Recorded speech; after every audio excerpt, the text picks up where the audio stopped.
All right. Hey, everybody. Welcome and good morning. Welcome to Urshel Speaks on this wonderful Tuesday here as we are pushing towards the end of the first month of 2020 already. You know how it works. Time just moves and we keep making things happen. So welcome to this week's edition of Urshel Speaks. As usual, great show, great guests, somebody that you are definitely going to enjoy listening to. But we're going to start off today with Urshel's Words of Wisdom. I know you've been waiting. I know you've been wanting to hear some quality stuff. So let me ask you a few questions. What's the last thing that you learned? What's the last thing that you changed your mind about?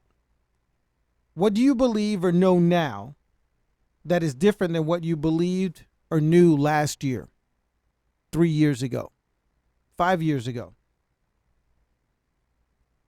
And what I'm talking about here, the point that I'm trying to make is I'm not asking how have you improved your golf swing and what did you learn to do with your elbow versus the pivot of your hip and your shoulders. I'm not asking what have you just grown in as far as knowledge or experience that you already have. But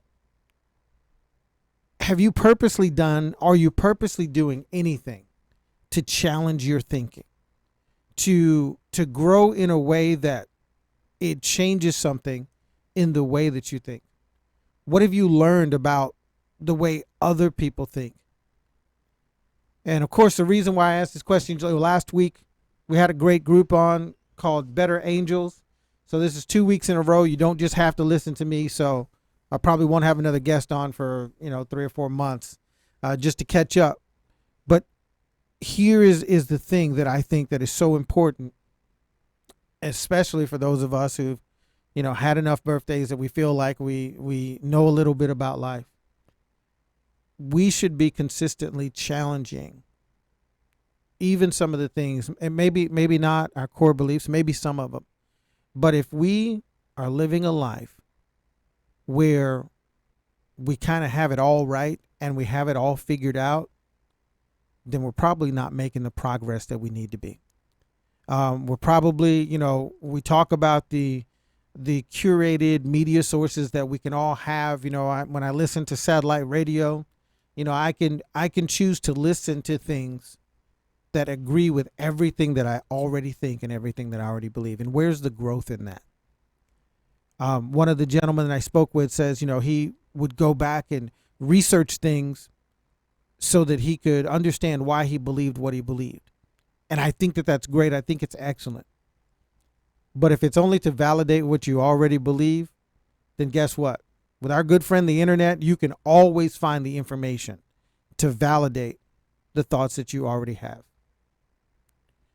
And so my challenge, what I'm constantly trying to do, what I'm constantly listening for and trying to judge. Now, again, I know that I'm subjective just like everybody else. I know I have my own biases. I know I have my own opinions about things.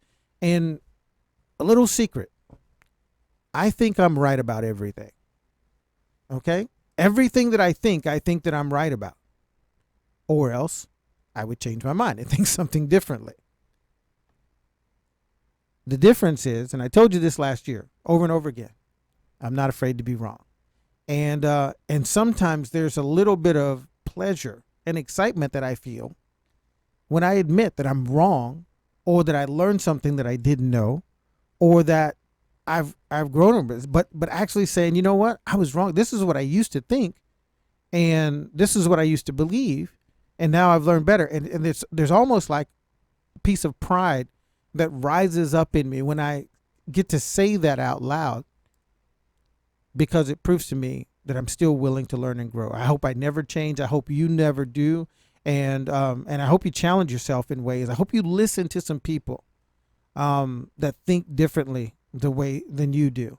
And instead of just asking yourself what someone else thinks, what they believe, how they feel, maybe start asking yourself why. Why do they think and feel and believe that way? Because I think that's where the learning begins, especially as it relates to one another on this human plane. My name's Urshel. That's Urshel's Words of Wisdom for this week. and chew on that a little bit. Let it fall down into your brain. Hopefully, it'll bust open in your heart and create some change in your life. So today we have Alex Fender, a friend, entrepreneur, and fellow Marine. Hoorah! Hoorah on the show today. And as I posted on social media yesterday and last night, if you're listening today and you're a business owner, or if you know a business owner, then you need to tag them. You need to share this show today, or you can do your own watch party, whatever you want to do. Because what I know for sure from what I've learned, a matter of fact, I spent just a few minutes in Alex's office yesterday, and I've yet to have a conversation with him. I've yet to go to his office and see what he does, and not be amazed and just learn some things. And I've been a technical person my whole life. Since, way back since I've got my first TRS 81, no, what was it, TRS 80 from Radio Shack, and had the tape recorder hard drive with the cassette, and we write our little programs, and then it put some ones, and since way back then, my time in the Marine Corps was in communications technology, but yet every time I spend time with Alex and see and listen to what he does, I'm actually blown away. And so if you're a business owner, there's some things you're going to hear today.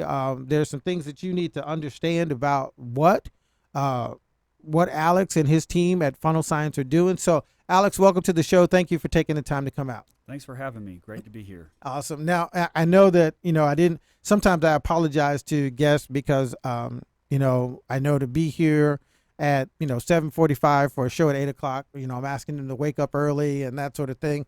Not really the case with you, is it? No, I was up at 3:30 this morning. I got here before the sun rose, and I tried to pull up the internet connection downstairs, but it didn't quite work. You didn't get it? No, so I just spent some time clearing my head and just thinking about the day and planning. So it's good to stay connected, but it's also good just to have some peace away from the internet for a few minutes. So I was fortunate to have 20 minutes away from the internet while I was waiting to get started. Wow. So it's interesting that you mentioned that, because there's something that I'm going to have a conversation with my wife about this week.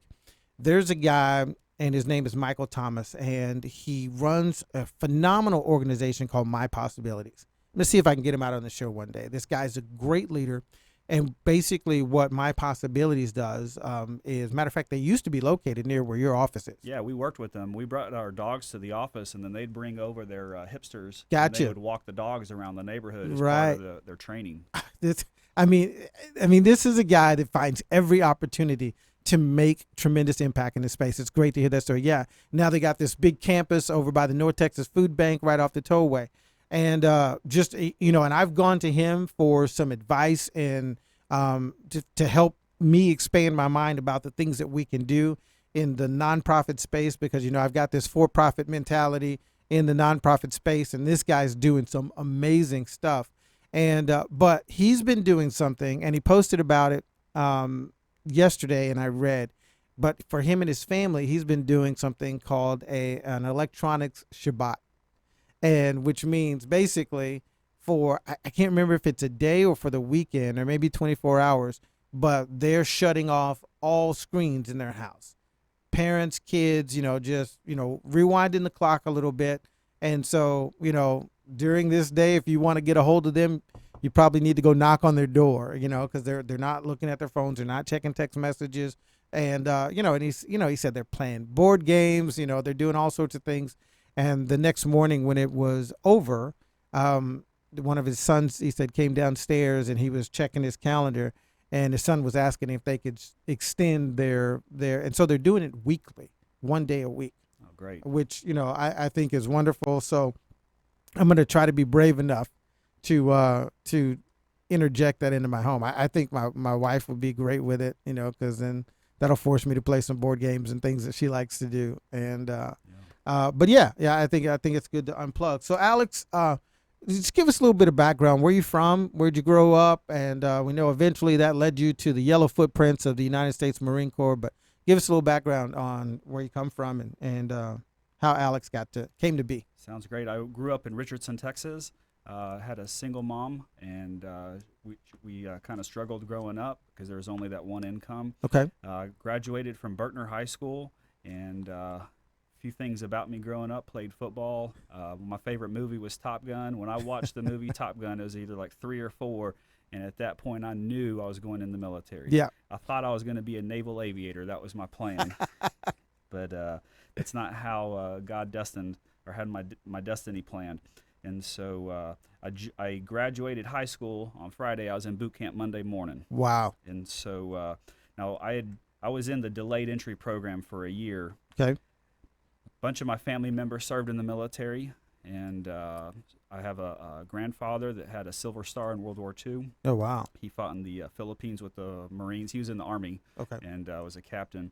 And then I had several uncles, 3 uncles, Air Force, and 2 Navy that were in Vietnam. And then in my generation of probably 30 or 40 cousins, I'm the only one that joined the military. Wow. And as far as I know in my family, I'm the only one that joined the Marine Corps.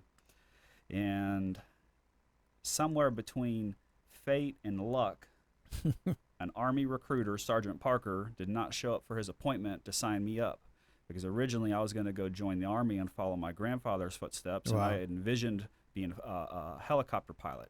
Okay. And so I go as scheduled. He doesn't show up. I go next door to the Marine office, and being a young, ignorant 17-year-old, I didn't know any better. I thought they were all connected. Right. So I opened up the Marine recruiter's door, and there was a Marine back there, Staff Sergeant Watkins, and said, "Hey, do you know where Sergeant Parker's at?" And he goes, "No. Why are you asking?" I said, "Well, I'm here to join, enlist." And he goes, "Have you thought about the Marines?" And I said, "No." And he said, "Why not?" This is verbatim. Yeah. Okay. He said, "Well, why not?" I said, "Because all you guys are fucking crazy." That staff sergeant laughed his ass off, just like you're laughing right now. Nice. But then he responded back and he said, "Would you listen?" I said, "Yeah, I'll listen." So I came in and sat down. Now, I hadn't given the Marines any thought. I had first gone to the Navy. Right. I wanted to be like Tom Cruise and fly the jets on the aircraft carrier, right? And I didn't know the Marines could do that. And so then I went over to the Air Force, and the Air Force recruiter, he was just like, "They're too good for me." I don't know what he thought, but I didn't have a silver spoon growing up. Right. And that just was clearly not going to be the culture that I fit into. Yeah. I played football. I got into fist fights. I got suspended and detentions. I mean, my mom whooped my ass growing up plenty of times. Wow. But this staff sergeant, he probably saw some potential, or he saw something in me and asked me if I'd listen. And when I said yes, he knew he had 5 minutes to give me the compelling speech. Either that or he lied to me. I don't know which one it was. But maybe I'll a tell combination of the two. But they had the Marine poster up on the wall where all the camo paint on, and it was like the recon warriors jumping out of the water with the scuba masks on, and I saw that. And then there was the video. And then I remember him putting his dress blues up on the coat hanger, and he said, "Put this on and see what you look like and how you feel." Urshel, man, at that point, I knew right then and there I was going to have no problems getting women if I joined the Marine Corps. Dropping panties since 1775. Yes, we didn't say that out loud, but that's exactly how it works. Wow. But I was truly blessed because I was on a one-way track to either hell or jail back when I was 17. And thank God for the Marines and intersecting in my life, because it really set a very positive direction. And it really had a pivotal behavior change going in through boot camp to open up my eyes to what the world is. And that's pretty remarkable for somebody 17 to go into and then transform a year later really into a man. And then you come back and you see your friends that are 18 and they're still screwing around as boys, or they're going off to college, you know, on mommy's dollar, and they still haven't figured it out yet. And here I am, I'm already starting my destiny and living out my life. Wow. And so that's how I got into the Marine Corps and got started. You know, with the conversations that we've had up to this point, it's interesting because one thing I didn't know, and one thing that you didn't know, probably, is that I also am a Berkner Ram. Oh, really? I graduated from Berkner High School. What year? I graduated in '88. Okay, so I'm 12 years behind you. Graduated in 2000. Yeah, and it was kind of a similar experience. The recruiters loved Berkner because they had lots of alpha contracts, people that got high test scores. Yep. My recruiter was Sergeant Kevin B. Love, and here's the interesting thing. I know Love. Yeah, Yeah. Yeah. Yeah, he was a great friend. He was a great recruiter. He made a killing off of my class. Oh And yeah. but the interesting thing was, I got the postcard in the mail. I was planning to go into the military. Hmm. I had my own reasons, thinking about the Air Force primarily. It was hard to even get an appointment with those guys at the time, Yeah. and then I couldn't do the Navy because I couldn't see myself wearing bell bottoms. And so I was leaning towards the Air Force, and I got that postcard in the mail. Same thing. It was around the end of my junior year, and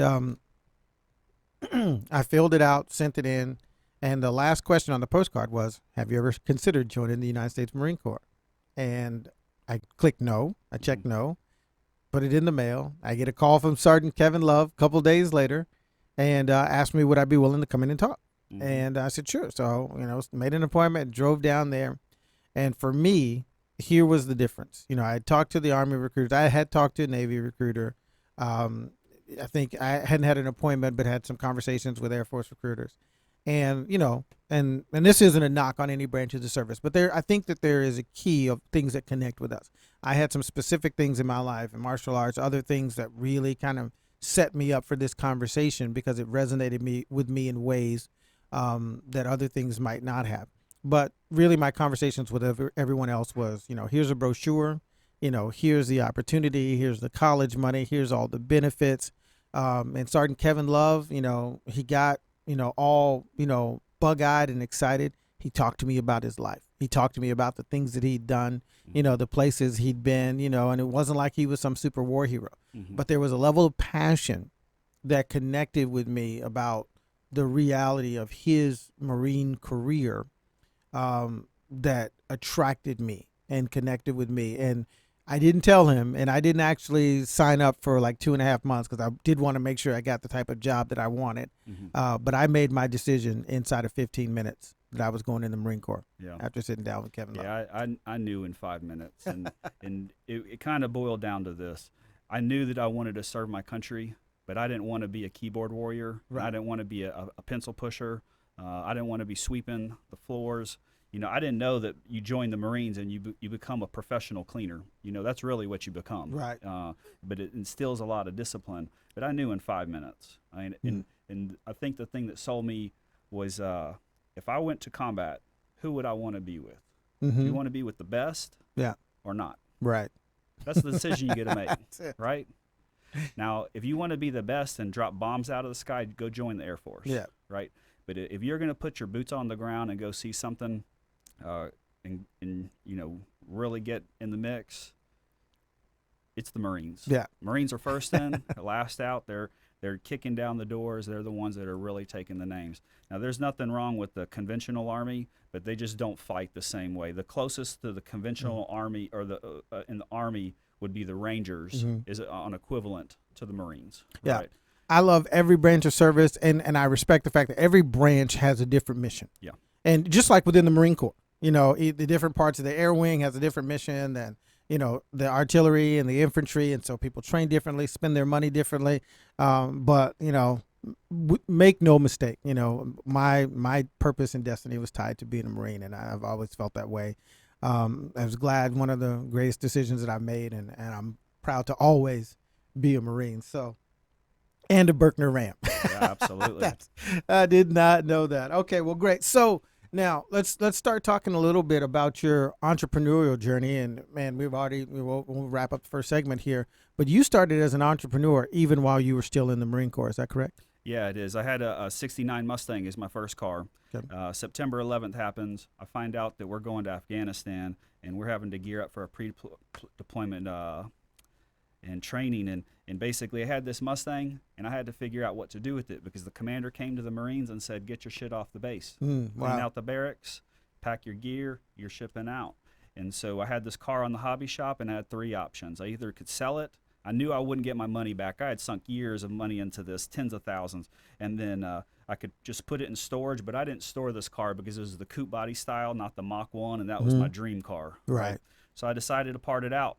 I parted it out in the barracks room, and I made $90,000 in profit in Wow. 9 months selling car parts. I'd get off of work at 4:30, go home, and I would sell car parts on eBay as eBay was starting to ramp up. Yeah. I sold so many car parts that my sergeants thought I was selling drugs out of the barracks room. They no shit came in and did an inspection, kicked down my door, and said, "Where are the drugs at?" Oh, my goodness. Tossed my room and could not believe they couldn't find anything. They were dumbfounded. They wanted to know, how does a private have more money than the sergeants do? Wow. And they made me prove to them what I was doing. And that is how I got started with really online selling and learning how to make money through the internet. And Okay. that was the first business. And it was so successful that I ended up selling that to a friend and took royalties on it for a while. Wow. But listen, I'm gonna start a watch party here. We're gonna take a break, and we'll be back in just a couple of minutes. You need to make sure that the business owners are listening. We're going to talk a little bit more with Alex Fender from Funnel Science, and you're definitely going to get your money's worth today. All right, we'll see you right after the break. 3, 2, 1. KVGIRadio.com. Y'all really just opened my bubble and just... KVGI Radio brings you conversation and entertainment. Be sure to follow us on social media. Who streams the best talk shows? We do.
You're listening to KVGIRadio.com.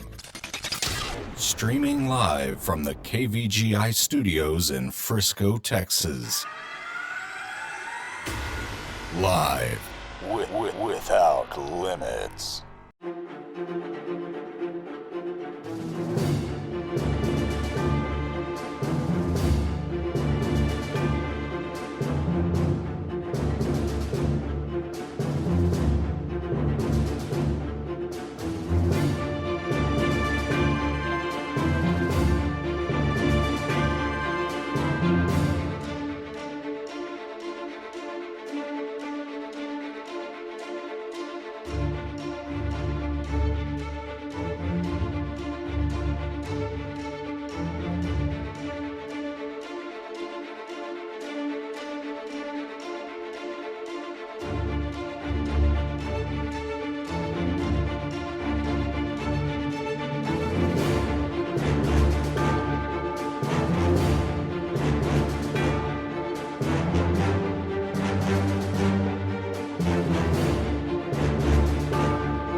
All right, we're back with Alex Fender, the founder and CEO of Funnel Science. Just getting into his story here. And again, if you're listening, I just started a watch party. I know plenty of you are out there listening. Man, share this story, especially to the business owners. You know, you're going to learn some things. I've already learned two things. One, that we went to the same high school. And I did know that your first business started out with parting out cars, but I did not know that you did it in the barracks room as a private, and you made $90,000 off of that first vehicle that you started parting out off that fledgling little internet enterprise called eBay. What year was that? That was in 2000 and 2001. 2000, 2001. Wow. And then I was done with it in 2002. And somebody else had taken it over. Okay. And it just kind of happened just through somewhere between dumb luck and fate. I mean, that was God's destiny for me to figure this out. I was buying a car. I bought this exhaust kit for this Mustang, those chrome side pipes, and I bought them for $120, and I think shipped to my house it was like $140. When I put it on eBay for sale, I sold it for $500. Wow. Wow. $500. Yeah. I mean, that's a lot of money for a private. I think that was my whole pay Yeah, for the yeah. month back then, you know? And so I scratched my head and I go, man, I wonder if I can do this again. So I took $260 and I went and bought 2 more kits. I put $240 in my pocket. I think we went and bought some beers for the barracks room that day or something. I don't know, but we had a good time. I put those 2 kits back on eBay, and again, I sold them for $500. Wow. And so I said, man, there must be something here. So again, I went back and I just flipped that money and I just kept doing it.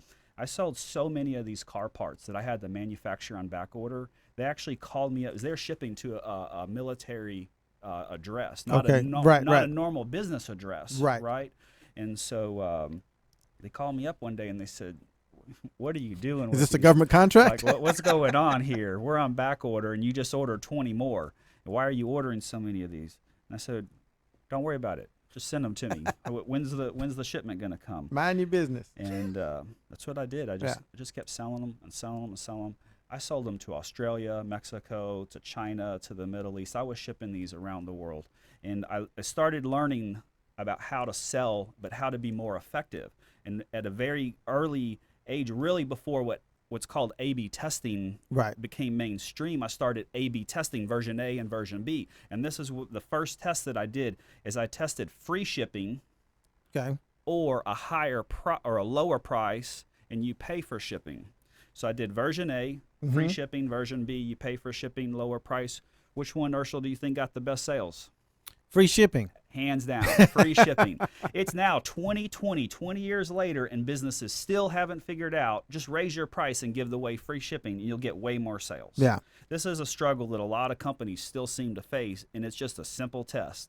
Just put your product out there, give it free shipping at a higher price, or do the regular way you're selling it and see which way gets you better results. Yeah. And these little tests, this is how you learn in your business on how to make it more profitable. And you wouldn't think that this would make such a big difference, but it did. I mean, we're talking gangbusters more sales. And here's what I did on it. I looked at all my shipping rates across the country, and I figured out what the average rate was. And I think it was like $35. So I just raised the price by $45 to give me a $10 buffer. Right. And the majority of the time I came out ahead at a higher profit than I would have paid collecting the shipping charge. Right. And then the customers loved it because I was shipping a box that was like 40 pounds or 50 pounds that was about 5 or 6 feet long through the mail. So shipping was going to be real expensive on that. Right. Take that burden away. They don't have to think about it. They don't have to put in their zip code or check the price. Nope, here's the price. Do you want it? Yes or no? Yep. No. Click. Boom. It's at your. And then one thing I also learned about that is, man, UPS, they used to drive their dang forklifts through my boxes all the time. And so I used to not insure the packages, and then I started insuring the packages for the value of it, $150. And then I learned how much time it would take. I would lose the customer. I would be out 2 units.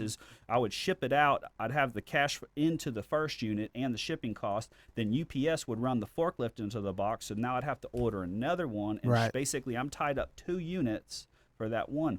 So UPS did this to me so many times that I finally said, you know what? I got to insure it not for the value of this, but I have to insure it for the sales value of what I'm actually losing on those. Right. And so then I started insuring my packages for $500, and I was like, fine, just go ahead, run your forklifts in there. I'm going to make a profit off of you every time y'all screw up like this. Wow. And it was such a burden, but it became a very pivotal way to learn. Just A/B test. Do version A, version B, put it in front of your customers and see which one they want, and then pick the winner. Wow. Wow. So that was your first business as a private Yep. in the United States Marine Corps. Had a successful exit, sold the business, collected some royalties on it. And so then what happened next as far as your entrepreneurial journey? Well, my really only claim to fame in the military is I was a guinea pig. I was Okay. a Navy guinea pig. I have a prosthetic in my spine. I was the very first DOD member to have an artificial implant in the spine, Wow. and then I returned to full duty. So I got hurt on the honor guard. I ended up not going to Afghanistan. Okay. Did a burial at the National Cemetery in Dallas, and something happened, herniated a disc in my back, and had to go to the emergency room. So for the next 2 years, I'm on medical, and then the Marines nearly med-septed me twice. I was going to get medically retired at 20 years old. Wow. And I said, no, I joined to play this game. We're not done. You just need to give me the medical attention that I need. And so at that time, they basically separated me from active service, Okay. pending med board. That I didn't have a job. I didn't have the Marines giving me any income anymore. Right. They were paying for my medical, but that was it. I was nearly retired, and then doing the VA process. So I had to start another business. Okay. And I couldn't work for other companies because I couldn't sit down, had the back pain, I was taking the drugs. It just wasn't good at that time. So finally had the surgery, 2005. Everything's better. Like, things are changing. But started a debt consolidation and mortgage business. Okay. And it was a national company.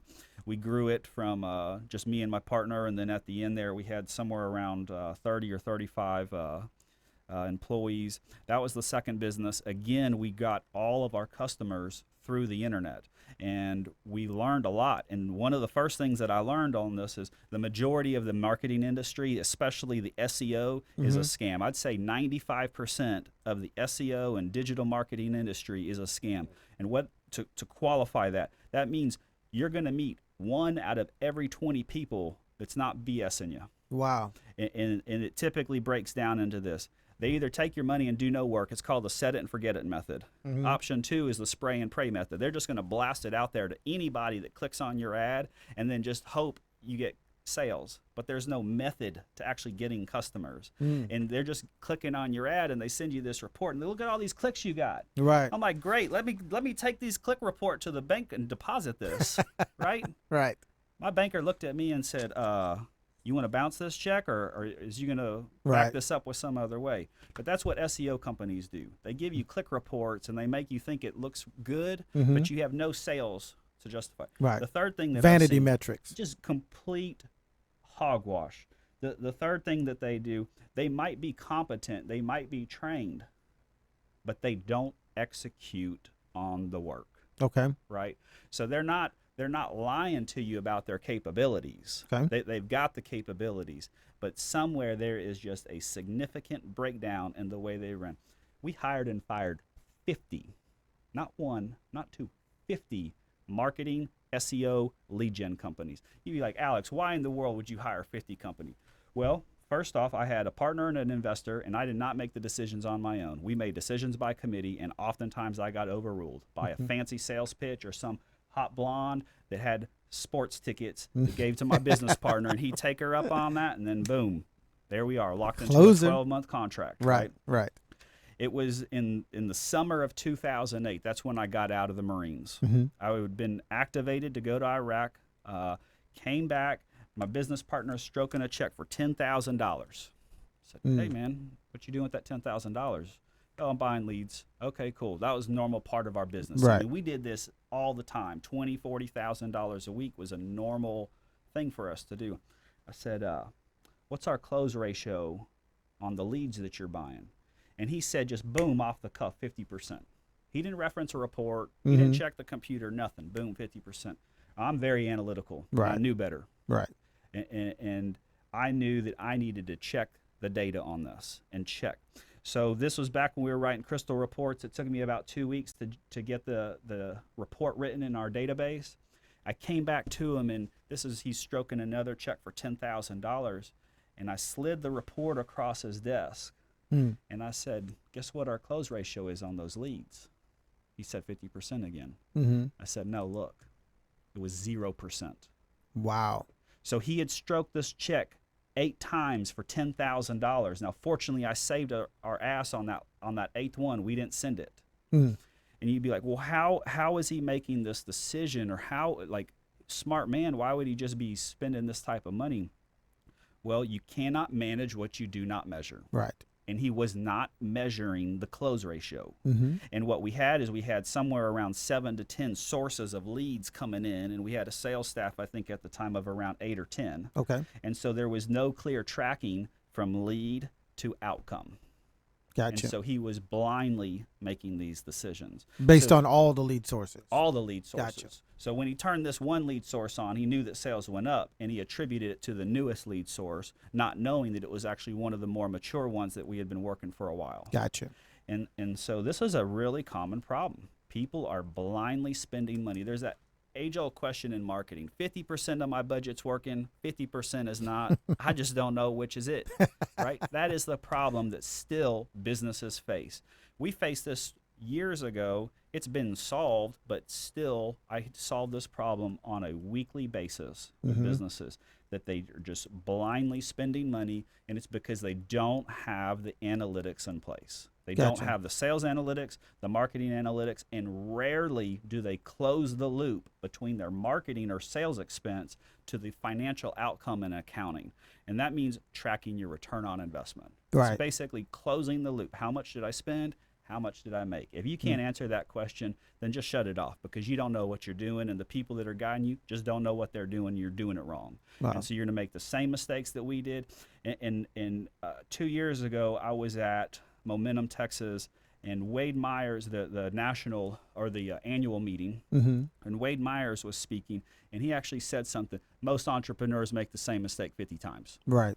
They keep making the mistake, and they keep trying to do it a different way and try to improve on it, but it's somewhere around 50 times, and then finally you have that aha learning moment. I'm not going to do this again. Right.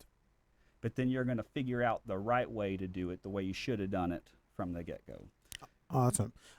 So, Funnel Science is the company that you've created, and technology that you have developed. I think you said because you were a frustrated salesman, and I forget what the other one was. And a pissed-off Salesforce consultant. Gotcha.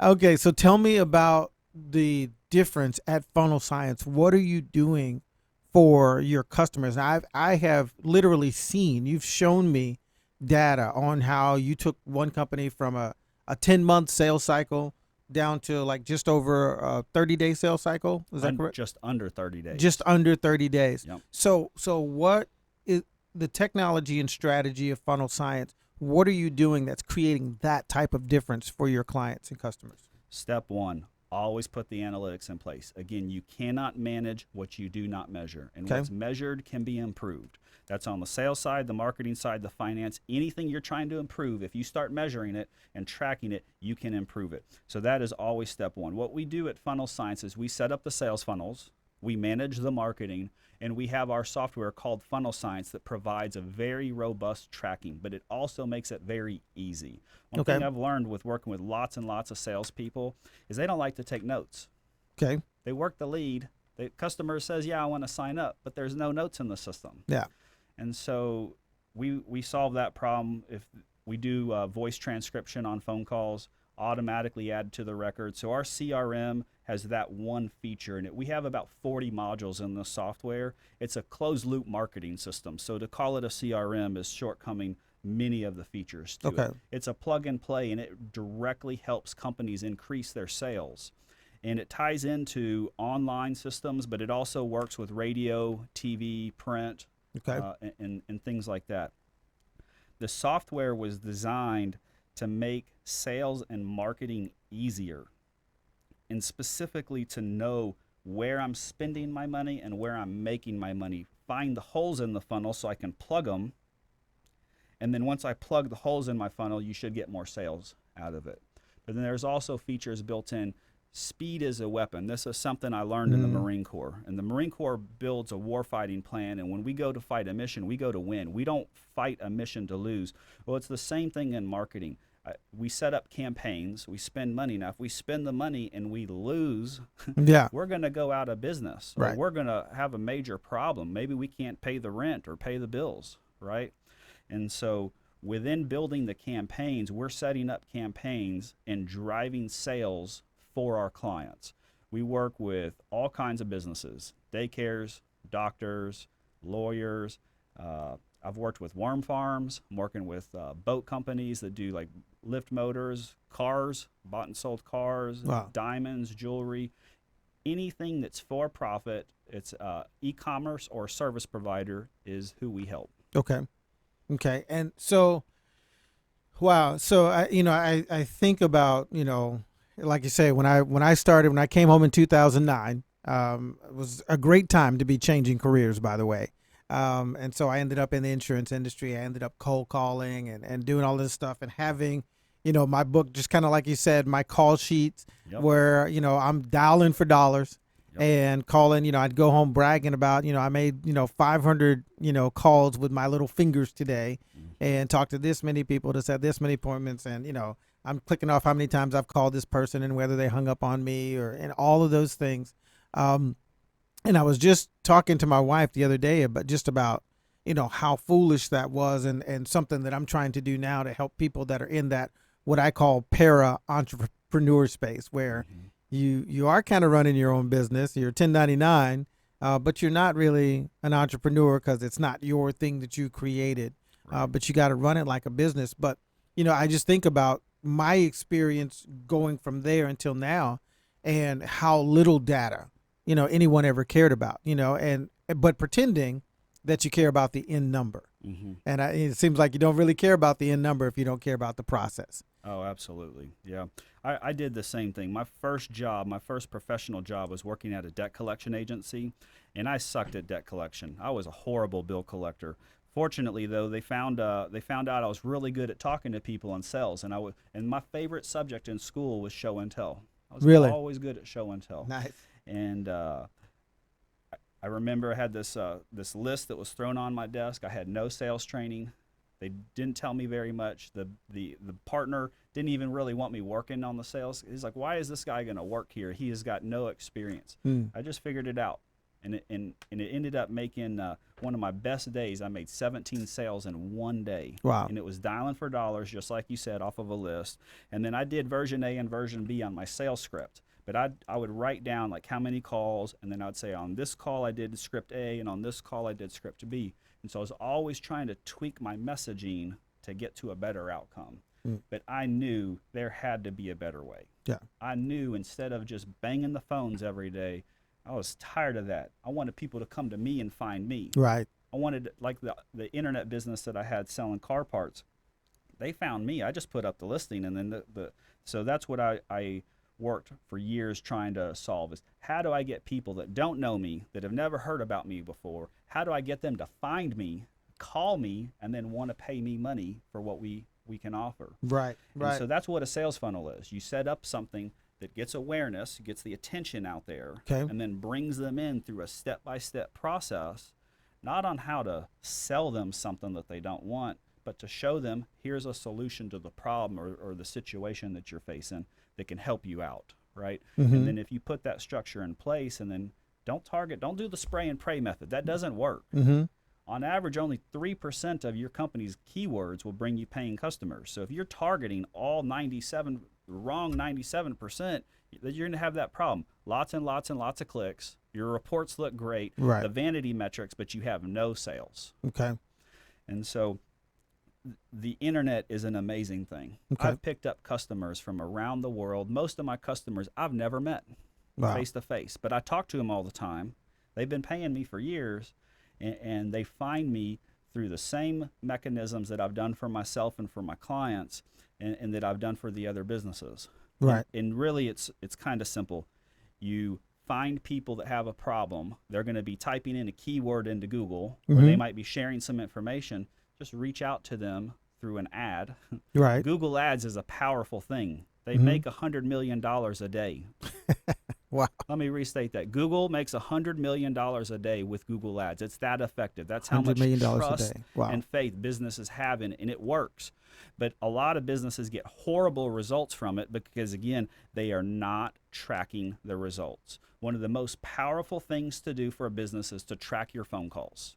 Tracking your phone calls, if you're dialing for dollars, if that's your moneymaker is the telephone, you need to know what's going in and out of that on a daily basis, and then reconciling that report. I've seen businesses that complain to me that they're not having enough sales, and then I put the call tracking in place, and the first thing that I discover is they're not answering the phone. Wow. And you'd be like, well, this is ridiculous. Why wouldn't a business answer the phone? Turns out there's lots of reasons. But if you don't track the phone calls and know if you're answering the call or not, or you don't know that your sales staff is answering the phone, or I've seen receptionists that spend all their time at the water cooler talking to JoJo over there instead of doing their job and talking to the parents and getting what they're paid to do. Right. And so it really just boils down to you cannot manage what you do not measure. It is so important. If you're getting bad results in pretty much anything you're doing, whether it's fitness or finances or paying off debt, set up a plan where you can track the results and have clear milestones towards success. And you'd be amazed at what happens from that. And I had the opportunity to see the data. And for those of you listening, this is Alex Fender with Funnel Science. You can go to his website at funnelscience.com. I encourage you to do so. But again, when I was down at your office yesterday, and just in 10 minutes of you kind of showing me this system that you've developed, that really does fill in the goals or the holes, and I saw exactly what you're saying. So this percentage of calls went unanswered. This percentage of calls, only lasted, a minute or less, which is identifying some things. And so as you look at your clients, let's say, obviously there are the clients that are the most compliant, listen to everything you say, follow all of your advice and get results. And then, just like anything else, there are the people that, you wonder why do you still pay me if you don't listen to anything I say or do anything that I recommend do. But typically, what type of results based on especially tracking those calls? I think that's amazing. For those of you in the Dallas area, before we get done, we're going to talk about this because Alex is going to be our first instructor for Veteran Optimized, who's going to be doing one of our Advance and Accelerate events. And one of the things that people will experience there is the call tracking system and how that can impact their business. But what are typically the results that you see in the companies that you work with? And what are the things that make your clients go, wow, Alex, so glad we found you? Gotcha. So the typical results are somewhere between 90 and 120 days from the day we get started. Okay. And the reason for that is month one is typically a setup time. Normally they're bringing us either a train wreck and we got to fix it, or there's nothing created and we got to build it all from scratch. Gotcha. Okay. Typically month two is the baseline period. We turn it on and just see the preliminary results. Okay. And then by month three, the 90th day, that's when we're doing the first set of testing. So month 3 compared to month 2. Right. Okay. And then when we get to 120 days, we've then done 2 full optimizations. Okay. And so it's this A/B testing that we're doing. Well, as soon as we start, from very day one, we see the results of A/B testing. Okay. Let me give you one that recently happened. One of my clients had mentioned on an email drip campaign that the leads, we were setting up A/B tests for emails. And he said, you know what, I heard that you would get a much higher result if you put your bio pic in your signature line. And when Eric said I said, oh yeah, I think that's a great idea. I've seen lots of people that have put their bio pic in there. So I set up this A/B test, and I put version A, no bio pic. Version B had my little face. It was like a little small square right next to my signature line. Ran that test multiple ways, and every single way, the biopic email failed. Wow. Not just email 1, but email 1, 2, 3, and 4 had, so that's 8 different emails templates that we're talking about. 4 of them had biopics and 4 of them didn't. Now you'd say, well, man, you're an ugly guy, Alex. You must be scaring people away. Maybe that's the case. I don't know. So then I wanted to cross-validate this test, and I did it again on a different business. And I again wanted to figure out, does the biopic actually help you get more sales? So on LinkedIn, man, this is super important. If you don't have a good mugshot, it's a real, I mean, it will make or break the success of your outreach. Wow. And I've done this. I remember running a test years ago with the cowboy hat. And I had a cowboy hat. I had a picture with wearing my cowboy hat. And I'm a Texan. Right. I drive a truck. I have boots. I do the whole thing, you know. I remember I was like, hey, I'm going to put this cowboy hat on because that's kind of who I am. I'm from Texas, and there's this old saying, you can hang your hat on that. So then I had 3 pictures, one of me wearing the cowboy hat, one of them on the wall, and then I had another picture without the hat on. Okay. Now I'm a Google nerd. I mean, let's just be honest about it. I'm a tech guy. Right. I deal with sales and marketing. Now, do you think my customers want to deal with the cowboy, or do they want to deal with a computer nerd? A nerd. Right? Yeah. That's what the result was. But Wow. I thought, my belief was that you can hang your hat on that people would get that that's a symbol of trust. Nobody knew Right. what that meant. Right. Right. I had 8x more sales on the page without the hat on than the 2 other pages with the hat. And then I said, well, maybe it's the color of the hat, because there's what's called white hat and black hat. So then Right. I did that. I did white hat and black hat. And then I started doing deeper testing on this. And I was like, well, surely the white hat's going to win. No, Right. it did not win. It did slightly better than the black hat, but it still didn't work. And then I actually had customers start asking me, are you a black hatter? I said, no, I'm one of the most ethical guys there is with this. I mean, here's clearly your sales results. And they go, well, you got a black hat on your website. And I just, what an idiot. Like, I am sending the complete wrong message. Wow. Had I not been testing, had I just put that out there and left it as it is, I would have been getting horrible results. Probably would not have been sustainable. Wow. And you know that, and I guess the overriding theme is really being able to measure what you're doing, and pay. You know, as I look at the people that have joined as we've been talking, you know, there's a martial arts school where my son's going to be going, Samurai Karate here in Frisco. There are countless realtors that I see. There are other technology people, and lots of entrepreneurs. And, you know, and again, lots of people like you have come up and they've banged it out. They've made their scratch. They're having levels of success.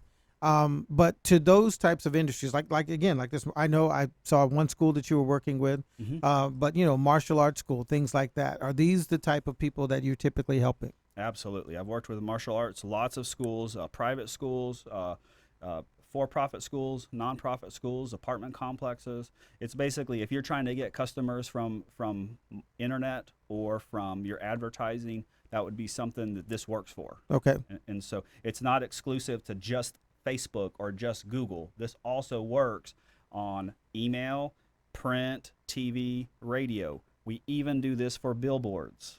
Wow. And so one of the techniques that we do with billboards, I had a client that was an apartment complex, and they would put these billboards up with these chicks in bikinis around the pool, and it's some tongue-in-cheek saying nothing about the apartment complex. Right. And I kept talking to him. I was like, why do y'all think that works?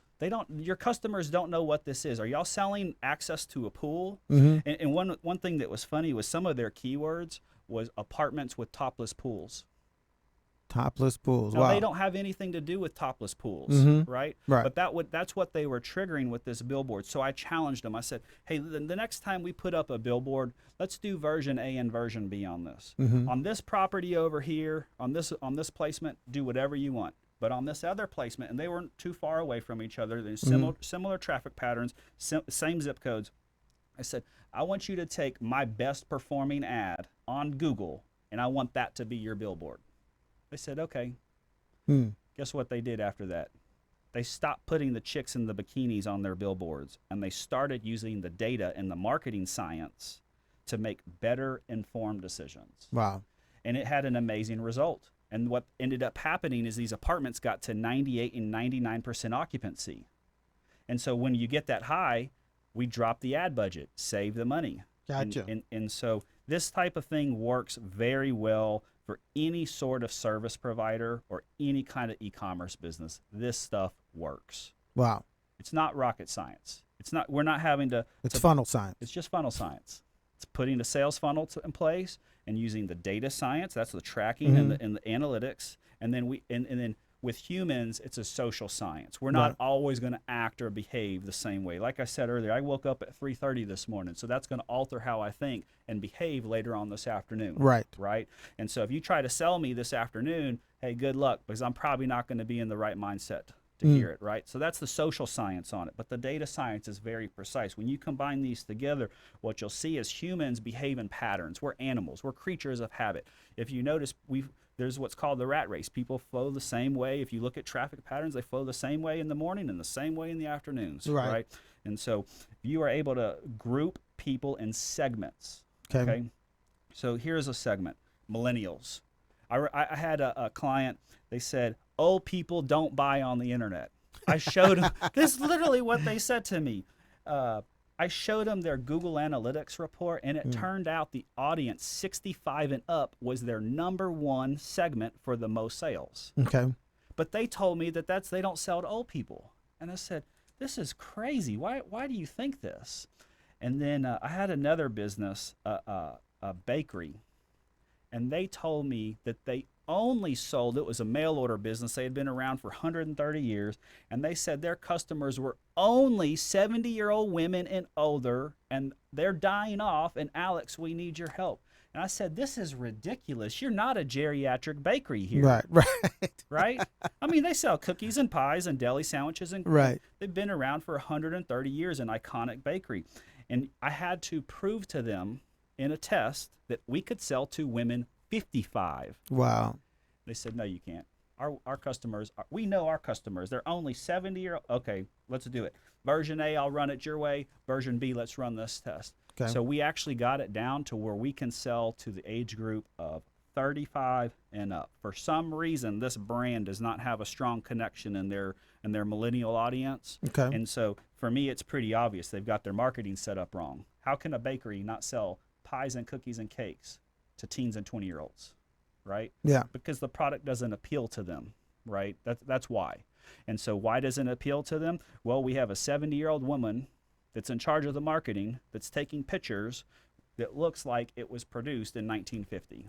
Wow. And so these are some disconnects that I see oftentimes with marketing people, that they're not trained, they're not competent, they're not tracking, they're preset in their mind and their biases, they're unwilling to test, they're not tracking the results, they're not testing, and they really don't know. So they're blindly going at business day by day, making these types of decisions. And then they wonder why they're getting bad results from it. Right. So we got just a couple of minutes left. And ladies and gentlemen, you're out there listening. You know, Chantel's out there. She's a personal trainer. She's doing a great job. She's marketing really strongly on Facebook, and she's got a unique approach, especially designed for women. And she's a veteran and has had some injuries.